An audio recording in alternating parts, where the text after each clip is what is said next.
Basic educational society ಅಡಿಯಲ್ಲಿ ಕಾರ್ಯನಿರ್ವಹಿಸುತ್ತಿರುವ ಹಾಗೂ ಭಾರತದ ಬಾರ್ ಕೌನ್ಸಿಲ್ನಿಂದ ಮಾನ್ಯತೆ ಪಡೆದ ಹಾಗೂ ಕರ್ನಾಟಕ ರಾಜ್ಯ ಕಾನೂನು ವಿಶ್ವವಿದ್ಯಾಲಯದ ಅಂಗಸಂಸ್ಥೆಯಾಗಿರುವ ಡಾಕ್ಟರ್ ರಾಮ್ ಮನೋಹರ್ ಲೋಹಿಯಾ ಕಾನೂನು ಕಾಲೇಜು ವತಿಯಿಂದ ಬೆಂಗಳೂರು ದಕ್ಷಿಣ ವಿಧಾನಸಭಾ ಕ್ಷೇತ್ರದ ಗೊಟ್ಟಿಗೆರೆಯ ಸರ್ಕಾರಿ ಪ್ರಾಥಮಿಕ ಶಾಲೆಯ ಸಹಯೋಗದೊಂದಿಗೆ ಪರಿಸರ ಸಂರಕ್ಷಣೆ ಎಂಬ ವಿಷಯದ ಕುರಿತು ನಾಟಕ ಪ್ರದರ್ಶನವನ್ನು ಏರ್ಪಡಿಸಲಾಗಿತ್ತು. ಇನ್ನು ಕಾನೂನು ವಿದ್ಯಾರ್ಥಿಗಳು ಅಭಿನಯದ ಮೂಲಕ ಪರಿಸರವನ್ನು ಹೇಗೆ ರಕ್ಷಿಸಬೇಕು ಮತ್ತು ಗಿಡಮರಗಳ ಮಹತ್ವ ಏನೆಂಬುದನ್ನು ಕಣ್ಣಿಗೆ ಕಟ್ಟುವಂತೆ ಪ್ರಸ್ತುತಪಡಿಸಲಾಯಿತು. ಇನ್ನು ವಿದ್ಯಾರ್ಥಿಗಳಲ್ಲಿ ಪರಿಸರ ಪ್ರಜ್ಞೆಯನ್ನು ಮೂಡಿಸುವ ಉದ್ದೇಶದಿಂದ ಈ ಕಾರ್ಯಕ್ರಮವನ್ನು ಆಯೋಜಿಸಲಾಗಿತ್ತು. ಇನ್ನು ಜಾಗೃತಿ ಕಾರ್ಯಕ್ರಮದ ನೇತೃತ್ವವನ್ನು ಡಾಕ್ಟರ್ ರಾಮ್ ಮನೋಹರ್ ಲೋಹಿಯಾ ಕಾನೂನು ಕಾಲೇಜಿನ ಪ್ರಾಂಶುಪಾಲರಾದ ಪ್ರೊಫೆಸರ್ ವಿಜಯಲಕ್ಷ್ಮಿರವರು ವಹಿಸಿದರು. ಇನ್ನು ಕಾರ್ಯಕ್ರಮದಲ್ಲಿ ಕಾಲೇಜಿನ ಬೋಧಕ ಮಂಡಳಿಯ ಪ್ರಮುಖರಾದ ಪ್ರೊಫೆಸರ್ ಕೆ ವಿಲಾಸಿನಿ, ಪ್ರೊಫೆಸರ್ ಮೇಧಾ, ಪ್ರೊಫೆಸರ್ ರಾಧಿಕಾ ಹಾಗೂ ಸರ್ಕಾರಿ ಶಾಲೆಯ ಶಿಕ್ಷಕರು, ಕಾನೂನು ವಿದ್ಯಾರ್ಥಿಗಳು ಹಾಗೂ ಶಾಲಾ ಮಕ್ಕಳು ಭಾಗವಹಿಸಿದ್ರು.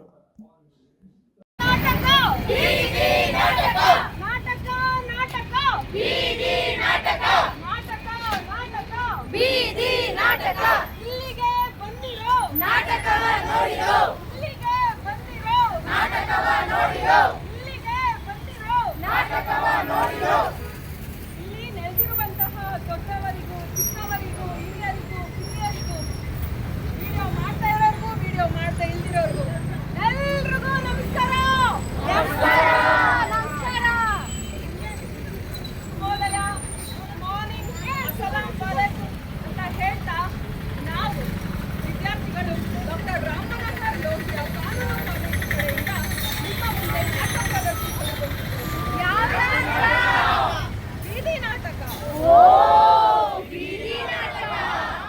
ನಾಟಕದ ಹೆಸರು ಏನಂತ ಕೇಳಲ್ವೋ? ನಾಟಕದ ಹೆಸರು ಮಾರಾಟಕ್ಕಿದೆ ಪ್ರಕೃತಿ.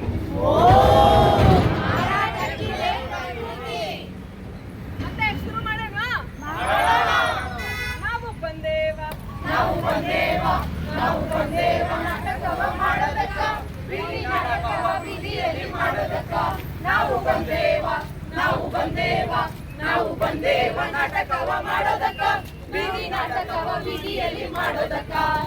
ಗೀಯ ಗೀಯ ಗಾಗಿಯ ಗೀಯ ಗೀಯ ಗೀಯ ಗಾಗಿಯ ಗೀಯ ಗೀಯ ಗೀಯ ಗಾಗಿಯ ಗೀಯ ಗೀಯ ಗೀಯ ಗೀಯ ಗಾ. ವಿದ್ಯಾರ್ಥಿಗಳಾದ ನಾವು ಕಳೆದ ದಿನದಲ್ಲಿ ನಡೆದ ಪರಿಸರ ದಿನದ ಜ್ಞಾಪಕಾರ್ಥವಾಗಿ ನಿಮ್ಮ ಮುಂದೆ ನಾಟಕವನ್ನು ಪ್ರದರ್ಶಿಸಲು ಬಂದಿದ್ದೇವೆ. ಈ ನಾಟಕದ ಉದ್ದೇಶವೇನೆಂದರೆ ನಮ್ಮ ಪ್ರಕೃತಿ ಮುಂದಿನ ದಿನಗಳಲ್ಲಿ ಯಾವ ರೀತಿಯ ಪರಿಸ್ಥಿತಿಗಳನ್ನು ಎದುರಿಸಬಹುದು ಎಂಬುದನ್ನು ನಾಟಕದ ಮುಖಾಂತರ ದಯಮಾಡಿ ನಾಟಕವನ್ನು ನೋಡಿ. ನಾಟಕವನ್ನು ಗಮನದಿಂದ ನೋಡಿರಿ. ಇತಿಹಾಸದಲ್ಲೇ ಅತಿ ದೊಡ್ಡ ಮಾರಾಟ ನಡೀತಿದೆ. ಯಾವ ರೀತಿ ಅಂದರೆ ಹಿಂದೆ ಎಂದು ಕಂಡು ಕೇಳರಿಯದ ವಿಷಯ ಮಾರಾಟಕ್ಕಿದೆ ಪ್ರಕೃತಿ. Ladies and gentleman, good morning. ನಿಮ್ಮೆಲ್ಲರಿಗೂ ಸಂತೋಷವಾದ ವಿಷಯವನ್ನು ತೆಗೆದುಕೊಂಡು ಬಂದಿದೆ. ಏನಂತ ಗೊತ್ತಾ? ಪ್ರಕೃತಿ ಅಲ್ಲ, ಕೋರ್ಟ್ ಅಲ್ಲ, ಪ್ರಾಪರ್ಟಿ ಅಲ್ಲ, ಸ್ಟಾಕ್ ಮಾರ್ಕೆಟ್ ಅಲ್ಲ, ಅದಕ್ಕಿಂತ ದೊಡ್ಡದು ಏನಂತ ಗೊತ್ತಾ? ಪ್ರಕೃತಿ ಇದೆ ಮಾರಾಟ. ಏನು ಪ್ರಕೃತಿಯನ್ನ ಮಾರುತ್ತೀಯಾ? ಇದೆಂತ ಕಾಲ ಬಂತು ಗುರು, ಪ್ರಕೃತಿಯನ್ನೇ ಮಾರಾಕ್ತೀರಾ? ಮಾರಾಟ ಆಗ್ತಾ ಇದೆ, ಪ್ರತಿದಿನವೂ ಆಗ್ತಾ ಇದೆ. ರೆಸಾರ್ಟ್ ಮಾಡಲ್ಲ, ಗಾರ್ಡನ್ ಆಗ್ತಿಲ್ವಾ? ಫ್ಯಾಕ್ಟ್ರಿ ಮಾಡಲು ಅರಣ್ಯ ನಾಶವಾಗ್ತಿಲ್ವಾ? ರೆಸಾರ್ಟ್ ಮಾಡಲು ನದಿ ಹಾಳಾಗ್ತಿಲ್ವಾ? ಬೆಟ್ಟ ಮಾಡಲು ಗಣಿ ಮಾಡಲು ಬೆಟ್ಟ ಹಾಳಾಗ್ತಿಲ್ವಾ? ಆಗ್ತಾ ಇದೆ. ನಾನು ಮಾತ್ರ ಬಹಿರಂಗವಾಗಿ ಮಾರಾಟ ಮಾಡೇ ಮಾಡ್ತೀನಿ ಅಷ್ಟೇ. ಈಗ ನೋಡಿದ್ವಿ ನಮ್ಮ ಭೂಮಿನ ಯಾವ ರೀತಿಗೆ ಹರಾಜಿಗೆ ಇಟ್ಟಿದ್ದಾರೆ ಅಂತ. ಬನ್ನಿ ನೋಡೋಣ ಯಾರು ಈ ಭೂಮಿನ ಕೊಂಡ್ಕೋತಾರೆ ಅಂತ. ಯಾಕಂದ್ರೆ ಇಲ್ಲಿ ರಾಜಕಾರಣಿ, ಊರಿನ ಜನ, ಬಿಸ್ನೆಸ್ ಮ್ಯಾನ್ ಇವರಗಳ ಮಧ್ಯೆ ಇನ್ಫ್ಲೂಯೆನ್ಸರ್ ಕೂಡ ಇದ್ದಾರೆ. ಬನ್ನಿ ನೋಡೋಣ ಮುಂದೆ ಏನಾಗುತ್ತೆ ಅಂತ.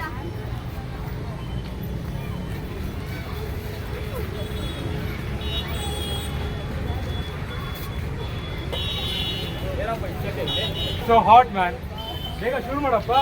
3 ಗಂಟೆಗೆ ಬೋರ್ಡ್ ಮೀಟಿಂಗ್ ಇದೆ, ಬೇಗ ಶುರು ಮಾಡಪ್ಪ. ಆಯ್ತು, ಬರೋದಿದ್ದಲ್ಲ, ಬಂದ ಸ್ಟಾರ್ಟ್ ಮಾಡೋಣ. ಬೇಗ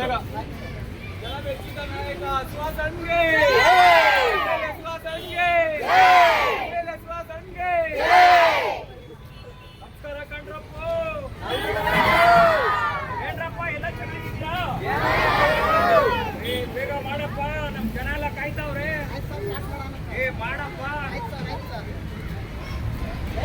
ವಾವ್, ಲೊಕೇಶನ್ ಏನು ಸಕ್ಕತ್ತಾಗಿದೆ. ನಾವು ವಿಡಿಯೋ ಮಾಡಿ ಅಪ್ಲೋಡ್ ಮಾಡೋಣ, ಒಳ್ಳೆ ನ್ಯೂಸ್ ಸಿಗುತ್ತೆ. ಅರೆ ಇಲ್ಲೇನೋ ಮಾಡ್ತಿದಾರಲ್ಲ, ಇದನ್ನ ಲೈವ್ ಬಿಡೋಣ, ಒಳ್ಳೆ ಕಂಟೆಂಟು.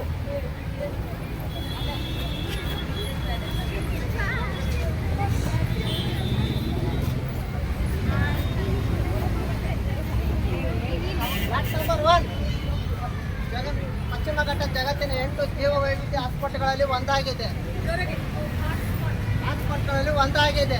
1 ಲಕ್ಷಕ್ಕೂ ಹೆಚ್ಚು ಮರಗಳು, ಸಾವಿರಾರು ಜಾತಿಯ ಪ್ರಾಣಿಗಳು. ಶೂಟಿಂಗ್ ಶುರು 50 ಕೋಟಿಯಿಂದ 80 ಕೋಟಿ 80 ಕೋಟಿ ಒಂದ್ಸಲಿ, 90 ಕೋಟಿ 90 ಕೋಟಿ ಒಂದ್ಸಲಿ, 90 ಕೋಟಿ ಎರಡ್ ಸಲಿ, 140 ಕೋಟಿ 140 ಕೋಟಿ ಒಂದ್ಸಲಿ, 140 ಕೋಟಿ ಎರಡ್ ಸಲಿ, 170 ಕೋಟಿ 170 ಕೋಟಿ ಒಂದ್ಸಲಿ, 170 ಕೋಟಿ ಎರಡ್ ಸಲಿ, 200 ಕೋಟಿ 200 ಕೋಟಿ ಒಂದ್ಸಲಿ, 200 ಕೋಟಿ ಎರಡ್ ಸಲಿ, 250 ಕೋಟಿ 250 ಕೋಟಿ ಒಂದ್ಸಲಿ, 250 ಕೋಟಿ ಎರಡ್ ಸಲಿ, 280 280 ಕೋಟಿ ಒಂದ್ಸಲಿ, 320 ಕೋಟಿ 320 ಕೋಟಿ ಒಂದ್ಸಲಿ, 350 350 ಕೋಟಿ ಒಂದ್ಸಲಿ, 350 ಕೋಟಿ ಎರಡ್ ಸಲಿ, 400 ಕೋಟಿ 400 ಕೋಟಿ ಒಂದ್ಸಲಿ, 400 ಕೋಟಿ ಎರಡ್ ಸಲಿ, 420 ಕೋಟಿ 420 ಕೋಟಿ ಒಂದ್ಸಲಿ, ಪ್ರಾಪರ್ಟಿ ನೋಡಿ ಸರ್, 460 460 ಕೋಟಿ ಒಂದ್ಸಲಿ, 460 ಕೋಟಿ ಎರಡ್ ಸಲಿ, 501 ಕೋಟಿ 501 ಕೋಟಿ ಒಂದ್ಸಲಿ, 501 ಕೋಟಿ ಎರಡ್ ಸಲಿ, 501 ಕೋಟಿ ಮೂರ್ ಸಲಿ.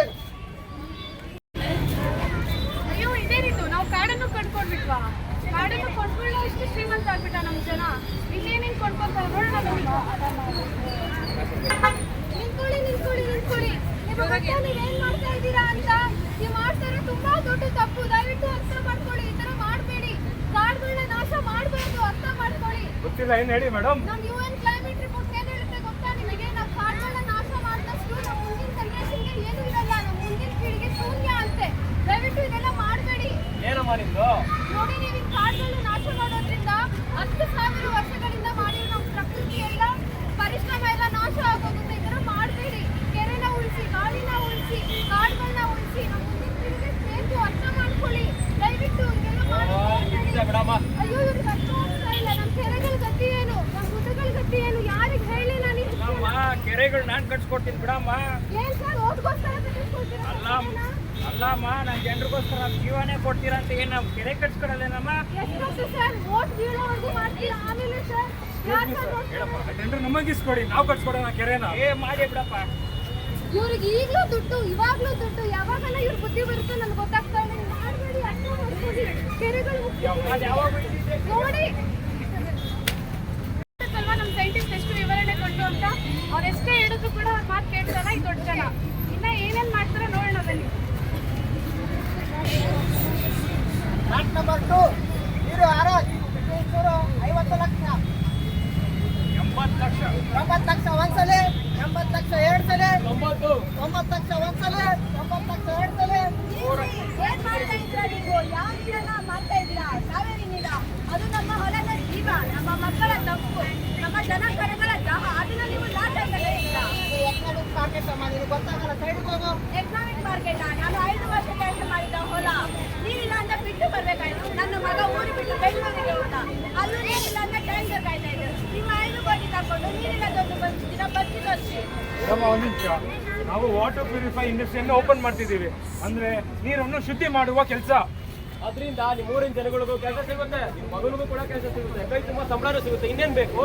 ಆಹಾ, ಒಂದ್ಸರಿ ನೀರನ್ನ ಕೊಲ್ಲಿ, ನಂತರ ಬಾಟಲ್ ನೀರು ಮಾರಿ, ಮೊದಲು ಕಾಯಿಲೆ ತಗೊಳ್ಳಿ, ನಂತರ ಆಸ್ಪತ್ರೆಯನ್ನು ತೆಗಿರಿ. ಇದು ವ್ಯಾಪಾರದ ಮಾದರಿ ಅಲ್ವಾ? ಸರ್, ಇದ್ರಲ್ಲಿ ನಂದೆಷ್ಟು ಪಾಲು? ಇದರೊಂದು ಪಾಲ್ ಕೇಳ್ತಾರ. ನಾನೇ ಇದೀನಿ ಕೇಳಿ. ಈ ಭೂಮಿ ನಮ್ಮ ತಾಯಿ, ನಮ್ಮ ತಾಯಿ ಹೊಟ್ಟೆಯಿಂದ ಅನ್ನ ತಿನ್ನ ನಾವು ಈಗ ಅದೇ ತಾಯಿಯನ್ನ ಮಾರ್ತಾ ಇದ್ದೀವ. ನೀವು ನಿಮ್ಮ ತಾಯಿಯನ್ನ ಮಾರ್ತೀರಾ?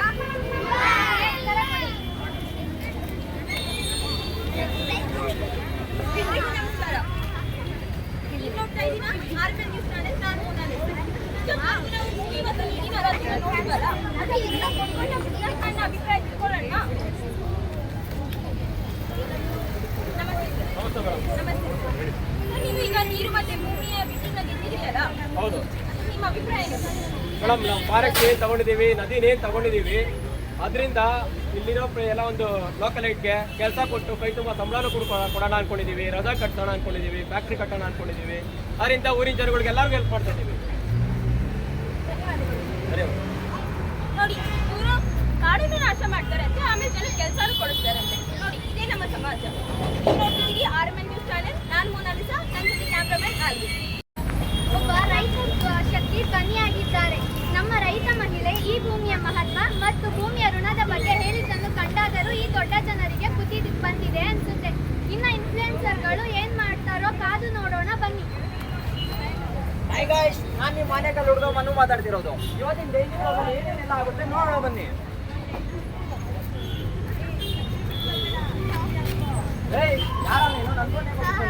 ಅದೆಲ್ಲ ಬೇಡ, ನೀನ್ ಫಾಲೋವರ್ಸ್ ಎಷ್ಟು? ಜನ ಮ್ಯಾಕ್ಸಿಮಮ್ ಇಲ್ಲ, ಇನ್ನೂ 5 ಲಕ್ಷ ಜನ ಜಾಸ್ತಿ ಅವ್ರಿಗೆಲ್ಲ ಇದು ಗೊತ್ತಾ? ಏನು 2040 ಅಷ್ಟೊತ್ತರಲ್ಲಿ ಭಾರತದ 21 ನಗರಗಳಲ್ಲಿ ಅಂತರ್ಜಲ ಶೂನ್ಯ ಆಗುತ್ತೆ. ಇನ್ನು 10 ಲಕ್ಷ ಅವ್ರ ಮಕ್ಕಳು ಇಲ್ಲೇ ಬೆಳಿಬೇಕು. ಅದೇ ನನ್ಗೇನು, ನನ್ನ ಕಂಟೆಂಟ್ ನನ್ನ ಕೆಲಸ ಕಂಟೆಂಟ್ ಮಾಡೋದು. ಕಂಟೆಂಟ್ ಎಷ್ಟು ಕಂಟೆಂಟ್ ಮಾಡಿದ್ಯಾ? ಹೋಗಿ ನನ್ನ ಪೇಜ್ ನೋಡು, ನನ್ನ ಫಾಲೋವರ್ಸ್ ನೋಡು, ನಿಮ್ಗೆ ಗೊತ್ತಾಗುತ್ತೆ. ಯಾವ ಫೀಲ್ಡ್ ತಗೊಂಡ್ರೆ ಬೆಳಗಾಗುತ್ತೆ, ಯಾವ ಫೋನ್ ತಗೊಂಡ್ರೆ ಚೆನ್ನಾಗಿರುತ್ತೆ, ಯಾವ ರೆಸ್ಟೋರೆಂಟ್ ಹೋದ್ರೆ ಟೇಸ್ಟ್ ಸಿಗುತ್ತೆ. ಇದು ನಿನ್ ಕಂಟೆಂಟ್. ಭೂಮಿನೇ ಇಲ್ಲ ಅಂದ್ಮೇಲೆ ನಿನ್ ಕಂಟೆಂಟ್ ಯಾರಿಗೆ ಬೇಕು? ಇಷ್ಟು ಜನ, ಇಷ್ಟು ಸಮಸ್ಯೆನ ನಾವೆಲ್ಲ ಎಲ್ಲಿದ್ದೀವಿ? ನಾವು ನೀವೆಲ್ಲ ಮೊಬೈಲ್ ಅಲ್ಲಿ ಇದ್ದೀವಿ. ಈ ನೀರು, ಈ ಗಾಳಿ, ಈ ಮಣ್ಣು, ಇದು ರಿಯಲ್. ಇದು ನಾವು ಉಳಿಸ್ಬೇಕು. ಹೌದು, ನನ್ನ ಹತ್ರ ಫೋನ್ ಇದೆ, ಎಡಿಟಿಂಗ್ ಆಪ್ಷನ್ ಇದೆ, ಫಿಲ್ಟರ್ಸ್ ಇದೆ. ಅದೇ ನನ್ನ ಕಣ್ಣು ಈ ಭೂಮಿ ಮೇಲೆ ಇರಲಿಲ್ಲ. ಅಂತೂ ಇನ್ಫ್ಲುಯೆನ್ಸರ್ಸ್ಗೆ ಬುದ್ಧಿ ಬಂತು. ನಮಗೂ ನಿಮಗೂ ಯಾವಾಗ ಬರುತ್ತೆ ಬುದ್ಧಿ?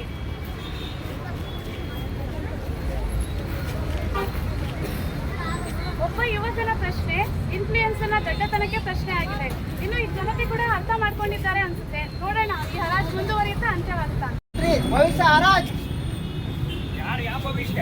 ಮಕ್ಕಳ ಭವಿಷ್ಯ. ಏನೋ ಮಕ್ಕಳ ಭವಿಷ್ಯ ಮಾಡ್ತೀಯ ನೀನು? ಫಸ್ಟಿಗೆ ನಾನು ಪ್ರಕೃತಿ ಮಾಡಿದೆ, ಸರಿ, ವಾಟರ್ ಮಾಡಿದೆ, ಆಯ್ತು. ಆಮೇಲೆ ಮಕ್ಕಳ ಭವಿಷ್ಯ ಮಾಡ್ತೀನಿ. ಅದರಲ್ಲೇ ನೀವು ತಪ್ಪು. ಎಂತ ಕಾಲ ಬಂತು ಗುರು, ಮಕ್ಕಳು ಭವಿಷ್ಯನ ಕೂಡ ಬಿಟ್ಟೆ ನೋಡಿ ನೀವು. ಕೊನೆಗೆ ನಮ್ಮ ತಲೆಗೆ ಬಂತಲ್ಲ. ನಾನು ಶೋ ಮಾಡ್ತಿದ್ದೆ, ಮನೆಯಲ್ಲಿ ಅಂತ ಮಾಡ್ತಿದ್ದೆ, ಸ್ಕ್ರಿಪ್ಟ್ ನ ಓದ್ತಾ ಇದ್ದೆ. ಅದೇ ಈಗ ನೋಡಿ, ಈ ಮಗು ನೋಡಿ, ಈ ಮಗು ನಮ್ದು ಅಲ್ಲ, ನಿಮ್ಮದು ಅಲ್ಲ. ಇದು ನಮ್ಮ ಮುಂದಿನ ತಲೆಮಾರದ್ದು. ಈಗ ನಾವು ಮುಂದಿನ ತಲೆಮಾರಿಗೆ ಏನ್ ಕೊಡ್ತಾ ಇದ್ದೀವಿ? ಬಿಸಿ ಗಾಳಿ, ಒಣ ನದಿ, ಖಾಲಿ ಆಕಾಶ. ಇದು ಮಾರಾಟಕ್ಕಲ್ಲ, ಇದು ಮೋಸ. ನಮ್ಮ ಮಕ್ಕಳಿಗೆ ನಾವೇ ಮಾಡ್ತಿರುವಂತ ಮೋಸ. ಇನ್ನ ಈ ಸುದ್ದಿ ಯಾರ ಕೈಯಲ್ಲೂ ಇರಬಾರ್ದು. ಯಾಕಂದ್ರೆ ಈ ಭೂಮಿ ಮಾರುವಂತ ವಸ್ತು ಅಲ್ಲ, ಅದು ನಮ್ಮೆಲ್ಲರ ಅಮಾನತು, ನಮ್ಮ ಮಕ್ಕಳ ಹೆಸರಲ್ಲ. ನೋಡಿದಂದ್ರೆ ಒಂದು ಮರ ನೆಡಿ.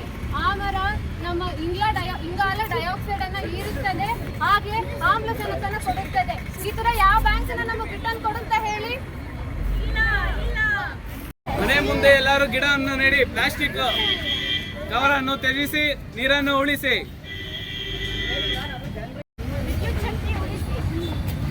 ಕೆರೆ ನಮ್ಮ ನಾಡಿನ ಜೀವನಾಡಿ. ನಾನು ನಿಮ್ಮ ಮಗಳು, ನಾನು ನಿಮ್ಮ ನಾಳೆ. ಈ ಭೂಮಿ ನಮ್ಮದು, ಅದನ್ನು ನೀವು ಕಾಯಬೇಕಷ್ಟೇ. ಹರಾಜನ್ನು ನಿಲ್ಲಿಸಿ, ಹಿಂದೆ ಇಲ್ಲೇ ನೀವೇ.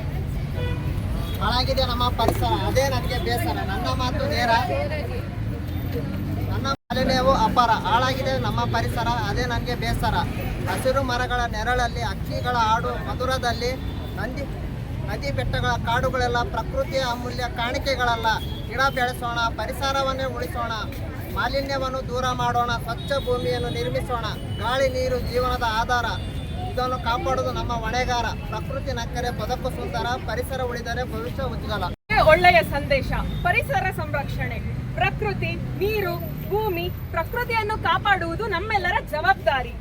ಹೀಗೆ ಈ ಪರಿಸರವನ್ನು ನಾವು ಈಗ ಉಳಿಸಿದರೆ ಮುಂದೆ ನಮ್ಮ ಭವಿಷ್ಯವನ್ನು ಕಾಪಾಡಬಹುದು. ಪರಿಸರವನ್ನು ಉಳಿಸೋಣ, ಭವಿಷ್ಯವನ್ನು ಬೆಳೆಸೋಣ ಎಂಬ ಆಶಯದೊಂದಿಗೆ ಎಲ್ಲರೂ ಕೈ ಜೋಡಿಸೋಣ.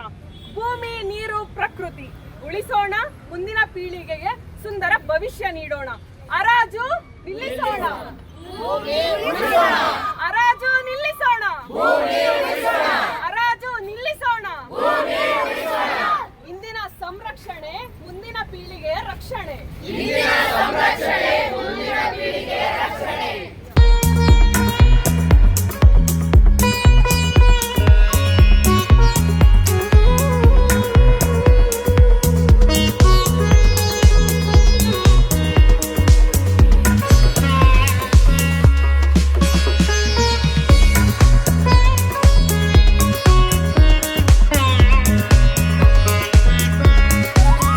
Basic education society registered under doctor Ram Manohar Lohia ಕಾನೂನು ಕಾಲೇಜ್ ಗೊಟ್ಟಿಗೆರೆ ಇವರ ವತಿಯಿಂದ ಪರಿಸರ ಜಾಗೃತಿ ಕಾರ್ಯಕ್ರಮವನ್ನು ಬೀದಿ ನಾಟಕದ ಮೂಲಕ ಇವತ್ತು ಸರ್ಕಾರಿ ಹಿರಿಯ ಪ್ರಾಥಮಿಕ ಶಾಲೆ ಗುಟ್ಟಿಗೆರೆಯ ಮಕ್ಕಳಿಗೆ ಒಂದು ಜಾಗೃತಿಯನ್ನು ಸೃಷ್ಟಿಸಿದ್ದೇವೆ. ಅದರಿಂದ ಪ್ರತಿದಿನ ಪ್ರತಿ ಒಂದು ಮಗು ಒಂದು ಮರವನ್ನು ನೆಡಬೇಕಾಗಿ ಈ ಮೂಲಕ ಕೇಳಿಕೊಳ್ಳುತ್ತೇನೆ. ವಿಶ್ವ ಪರಿಸರ ದಿನಾಚರಣೆಯ ಅಂಗವಾಗಿ ನಾವು ಇವತ್ತು ಪರಿಸರ ಮಾರಾಟಕ್ಕಿದೆ ಅನ್ನುವಂಥ ಒಂದು ಜನಜಾಗೃತಿ ನಾಟಕವನ್ನು, ಬೀದಿ ನಾಟಕವನ್ನು ನಮ್ಮ ಕಾನೂನು ಕಾಲೇಜಾದಂಥ doctor Rammanohar Lohia college of law, Bannerghatta road, Gottigere ಇವರ ವತಿಯಿಂದ ಸಕ್ಸಸ್ಫುಲ್ ಆಗಿ ಜರುಗಿದೆ ಅಂತ ಹೇಳೋದಕ್ಕೆ ಇಷ್ಟಪಡ್ತಿದ್ದೇನೆ.